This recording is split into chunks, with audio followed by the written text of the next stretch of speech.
the healthcare space, something that we've both spoken to is that some of the worst actors are in the for-profit medical space. Are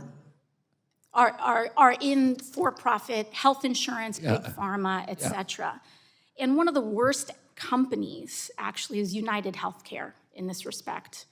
United Healthcare is the largest health insurance company in the country. They are the largest employer of doctors and own thousands of pharmacies, clinics, surgery centers, and home health agencies, as well as hospice providers.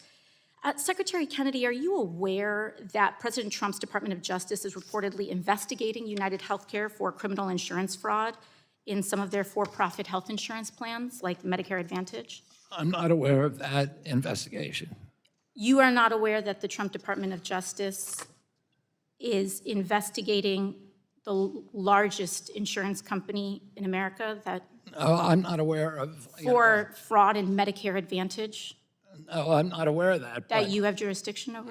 If you were unaware that Trump's DOJ was currently investigating United Healthcare for massive insurance fraud, I forgive you for being ignorant, because you're not currently the Secretary of Health and Human Services.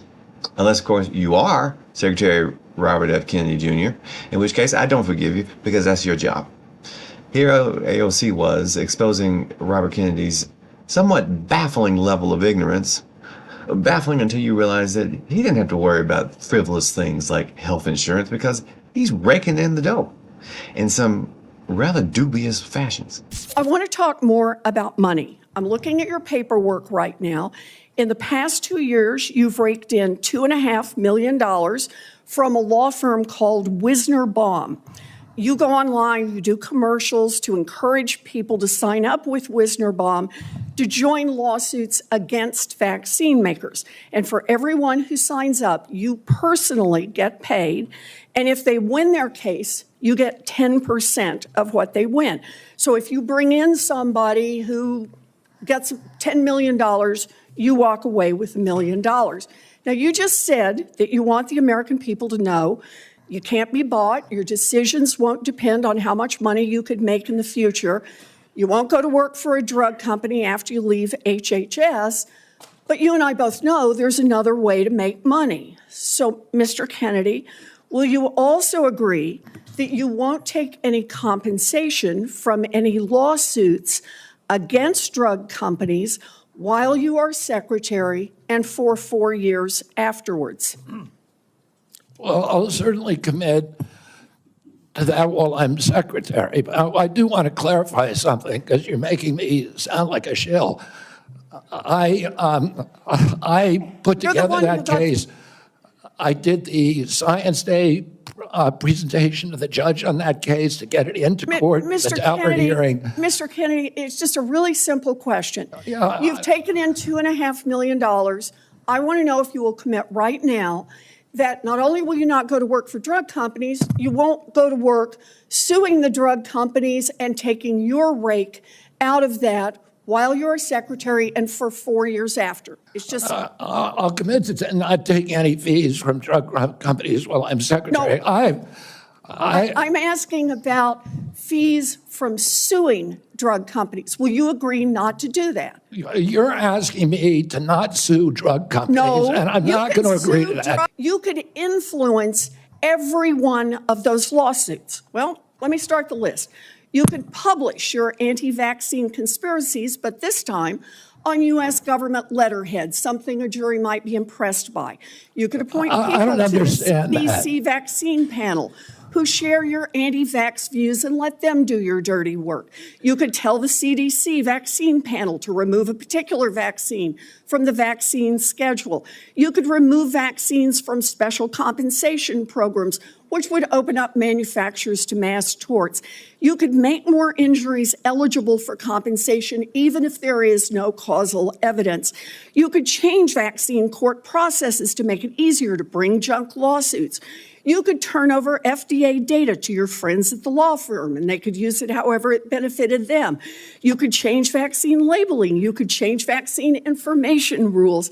You could change which claims are compensated in the vaccine injury compensation program.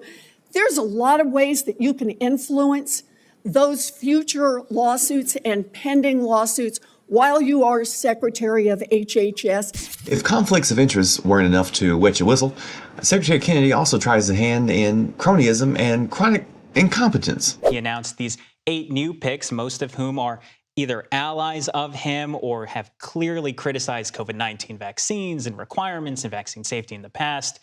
And then the other thing he did, which I think a lot of people may have missed, is that he also removed all of the career officials who sort of set the guardrails around this process, who set the agenda, who vet them, who planned the meetings. All those people are gone too. Earlier this month, Secretary Kennedy has completely purged the CDC vaccine committee and replaced them with, you guessed it, anti-vax stooges, who now, surprise, surprise, no longer are recommending the flu vaccine. So if measles and all the other stuff wasn't enough for you, now we get another epidemic of influenza potentially. Lucky us. Health Secretary Robert F. Kennedy Jr.'s newly appointed Vaccine Advisory Committee is making its first round of recommendations.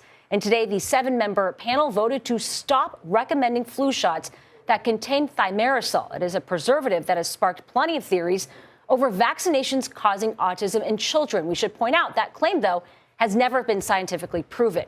Despite that, most manufacturers have voluntarily removed it from childhood immunizations. Look, RFK is a nut and a half. That's a surprise to nobody. And he also appears to have some overt and egregious conflicts of interest. Somewhat slightly more surprising, but not wholly surprising. Look, is it true that there's still some outstanding questions about some of the efficacy of medications and vaccines that are on the market currently? Yes.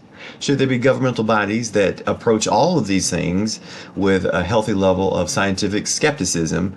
And should all of these products go through rigorous testing? Absolutely. There should be boards that exist to review everything that's put out on the market, including medication, including vaccines. And they should be rigorously tested even if they've been on the market for generations. But is RFK's rhetoric helpful? Absolutely not. Is his random obsession with the consistently disproven claim that vaccines are linked to autism dangerous? Absolutely. And that will cause deaths. So not only are they dangerous and cause death, it apparently would appear that RFK's weird, kooky scientific, pseudoscientific philosophies have a financial incentive for him. So not only is he stupid, but he's stupid and corrupt. We now have people who are dying from diseases that we got under control generations ago. Babies and infants and even toddlers and growing up. But who's surprised with this administration that has declared itself completely open to the highest bidder? Elections have consequences. Stop voting for crazy people.